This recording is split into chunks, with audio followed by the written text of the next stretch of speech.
Oh, I'm glad I managed to squeeze this in just under the wire to get it out before Halloween. The Haunting of Bly Manor. I suppose for context, before I get too much into my thoughts on this show as a whole, I should note that I did not finish watching Haunting of Hill House. And it wasn't because I didn't think that it was good. I actually thought it was very good, but because triggering is too strong a word, because that implies that like it was bringing up like very direct trauma for me. It wasn't. It's just that me watching children being traumatized, that's really difficult for me at the best of times. And like I can usually get through it for the span of, say, a movie where it's gonna happen once, maybe twice, or maybe a single episode of a TV show. But after the second episode, I realized this is going to be childhood trauma, the series. And that's not a criticism. That was me recognizing I'm not good to watch this right now. And honestly, a lot about my personal life has improved quite a bit since I tried to watch that. So maybe I'm due to give it another shot, see if I can power through. But certainly at the time, I'm like, I'm not up for this much harshness. And even before watching Bly Manor, I did ask people, like, is it as much about childhood trauma? And they were like, no, it isn't. Now, that's not to say it's devoid of childhood trauma, but at least for someone like me, there's the very key difference that the children who have suffered trauma, the most notable incidents being, and like this isn't spoilers, this is background you learn in episode 1, lost their parents and their governess committed suicide. This all happened before the start of the thing. So I don't have to watch it occur, which is kind of my thing. I've gone a while now, multiple minutes, not even talking about this show yet. But that's why I'm not going to be comparing it to Haunting on Hill House. I didn't finish Haunting on Hill House, or of Hill House, whatever it was. But Bly Manor, I enjoyed quite a bit. I do have, I don't know if they're issues or questions in regards to the finale, but we'll get there, because that's a spoiler conversation, absolutely. But what it does, first of all, it does the one thing that I will always feel like any ghost story needs to nail, and that is atmosphere. The creepiness of the house, the ominousness of the hallways, every creak, every shadow makes you wonder, is that something? I talked not that long ago about The Woman in Black, which I thought had great atmosphere. Movies like The Others has amazing atmosphere. And this show has really good atmosphere. And that goes a long way to selling any ghost movie to me. It's also got some really cool conceits for how some of this appears to work. And it's interesting because there seems to be several different sets of rules at play for different things going on, because we're not only dealing with a haunted location, we're dealing with people who have personal demons as well, and who may or may not actually be being haunted by a literal ghost, or may just be being haunted by things they did, in addition to some things that do appear to actually just be straight up hauntings and ghosts. So there's a mix of things that, at least for me, didn't feel contradictory and didn't feel like they were stepping on each other's toes. The performances are all really good. I think my personal favorite was probably Hannah. A lot of that had to do with episode 5, which was, I would say that was my favorite episode of the season. And again, spoilers, I'll talk about that more specifically. But Owen was also phenomenal. Both the kids give good creepy. That was good stuff. Freaking heck, what is her name? Is it just Di? Is that it? Why am I, oh my God. Okay, so check the stupid thing. You darn mother, son of a whatever. Haunting of Bly Manor. Where's the friggin' cast? Why am I not swearing? Danny. Jeez. Good thing I checked that. Danny's really good. Jamie's great. I liked her vibe right off the bat, so I enjoyed her.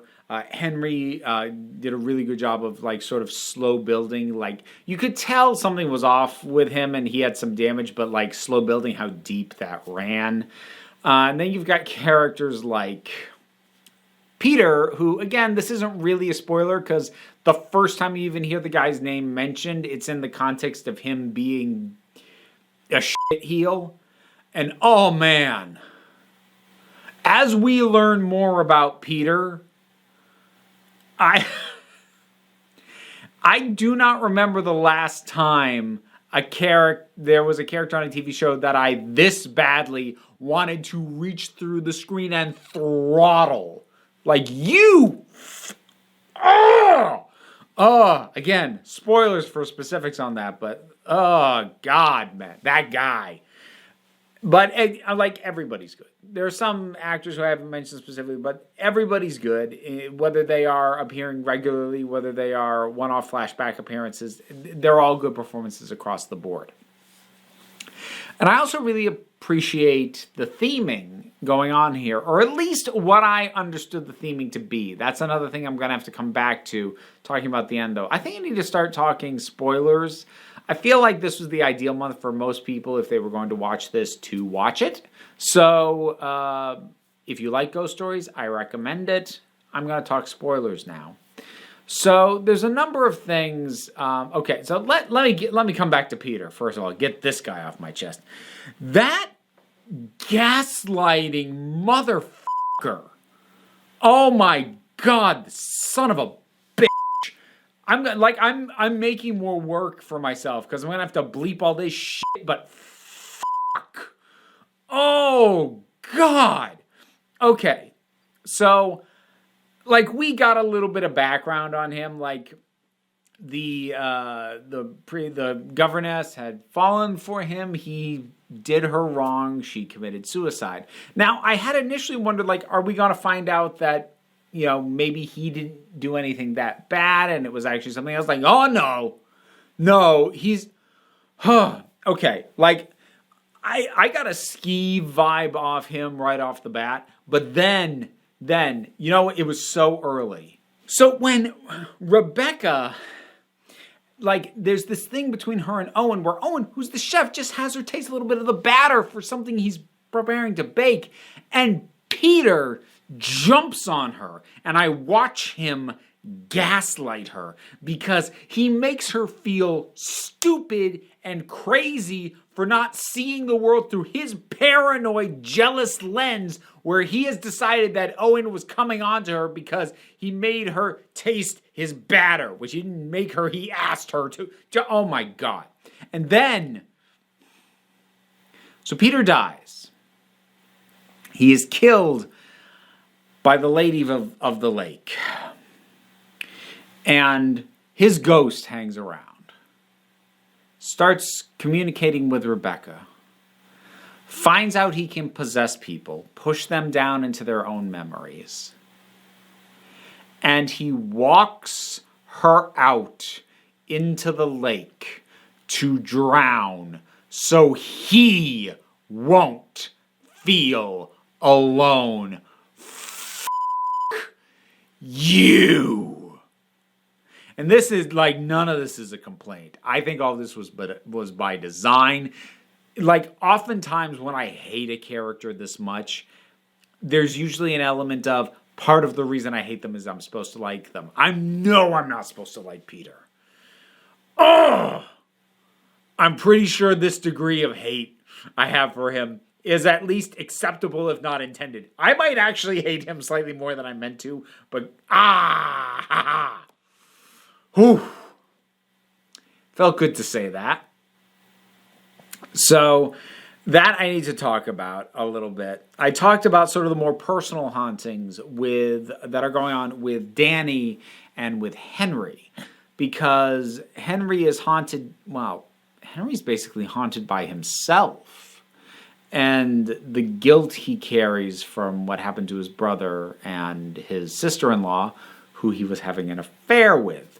And then there's Danny, who is also being haunted by guilt. And this very cool idea of every time she looks into a mirror or a reflective surface, she sees this ghost of her dead fiancé who was hit by a truck when he stormed out of the car after she broke up with him. Like, yeah, okay. I buy that she's haunted by that. Yes. Yes, I believe that. That said, I feel like they could have done a better job of connecting the dots, that the point at which she stopped seeing him was the point that she opened up to Jamie. Like, the timing does work out, but there isn't attention drawn to that fact. He just stops showing up, and it's never really addressed. And nobody other than Danny could address it because she doesn't really tell anybody that she's seeing him. And she doesn't really, in any direct way, confront that for a while. So I kind of wish that had been drawn a little more cleanly. But okay, so I mentioned Hannah. I love Hannah. Episode 5. Episode 5. What a trip that episode was. I spent the whole thing, well, up until the end of that episode, just sitting there going, what the hell is going on? Because first, like, she's looping back in time and, like, repeating similar things, but then something slightly off, and she says, hey, we've done this before. And then Owen, in what I thought was a memory or a time displacement, now acknowledges, yes, we have, but we have to do it again. I'm like, wait, what? And then realizing at the end of that episode that she's dead, and she's been dead from literally the first scene that we saw her, and that crack that she thought she saw in the kitchen was a crack in the well that her brain was projecting out. That was really sad. And the pace of the reveal, the slow boil of it. And aside from, like, being a great way to reveal that Hannah herself was dead, in addition to covering a lot of the logistics of what goes on in terms of the being pushed back into memories and how that works, even though a lot of where we're going to see it applied elsewhere was to people who weren't dead, it's still able to cover sort of the ins and outs of that a little bit. It's a really effective episode, which that's a lot to say for something this trippy. Generally, if you're going to do an episode that bonkers, it's going to be fairly detached from the story, because how the heck do you do that and interweave story and fundamental narrative building blocks? Well, they did it. For all the praise that I've just been heaping on this, I do need to talk about the ending and some specific aspects of it that don't quite line up for me. And when I say that, I mean thematically. I don't mean logistically. I think for me, everything logistically was fairly well buttoned up, or at least as buttoned up as I needed it to be. And reminder, I'm someone who doesn't need every single dot connected. I just need things not to be blatantly, clearly contradictory, or for questions to have been set up that were never intended to be answered in the first place. Like, I can deal with small inconsistencies, especially in a supernatural story. So logistically, it's totally fine. But okay. So the Lady of the Lake, Viola, this woman from earlier in the history of the house, this incredibly strong-willed, spiteful, cruel woman who was also loving and went through some tough stuff, but, like, real piece of work. She dies and she just refuses to leave. And she creates sort of this gravity well that traps everyone else who ever dies on the site. And I'm with you so far in terms of why all this is going on. And I find her story to be pretty compelling and that episode to have been well told. Where it loses me is that Danny takes Viola on, and that sort of frees up the other trapped spirits. And again, logistically, I get it. Thematically, I'm a little, here's why. The major theme that I was taking from this was that of relationship trauma, whether it be loss or it be gaslighting, as we saw with Peter, toxic relationships that you either suffered from or you felt that you caused and somehow made toxic. That's kind of the personal haunting going on with Danny and with Henry.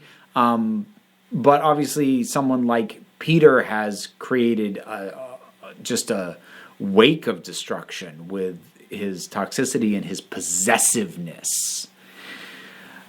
The problem is, I don't know thematically how to square with the idea that Danny takes on someone else's trauma.